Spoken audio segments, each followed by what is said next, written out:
When a creature croaks, its natural immune defenses fail, and tiny decomposers start digging in within just 5 minutes. To deter bigger carnivores in search of a meal, some feasting microbes produce toxins like anthrax and botulinum, tiny doses of which are fatal to much of the animal kingdom. Yet many scavengers get shoulder deep in dead meat without seeming to suffer, and we're just beginning to understand how they do it.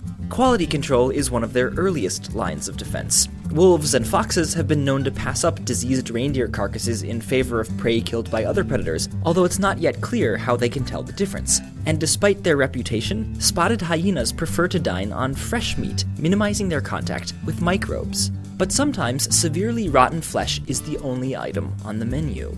And some scavengers, such as burying beetles and vultures, actually seek out putrid carrion because it's easier to detect, dig into, and defend. To combat the microorganisms in these meals, the beetles smear carcasses with antimicrobial slime before feeding.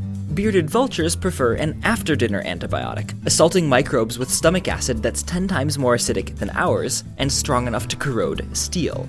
But some tenacious pathogens, including the ones that cause botulism and tetanus, make it through this caustic cauldron and thrive in the intestines beyond. We're not sure how vultures survive their first few toxic exposures, but we know that with each following encounter, their immune systems churn out more and more antibodies, building resistance to the toxins. Socializing can also give scavengers an immune boost. Hyenas and lions, for instance, likely pass small doses of germs around as they groom, eat, and compete with each other, which may help build up group-wide immunity to toxins like anthrax.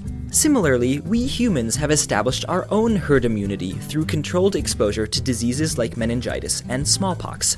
We call it vaccination. But we have yet to gain immunity to botulism or anthrax, so perhaps we can scavenge some tricks from the scavengers. After all, we have more in common with them than we may like to admit.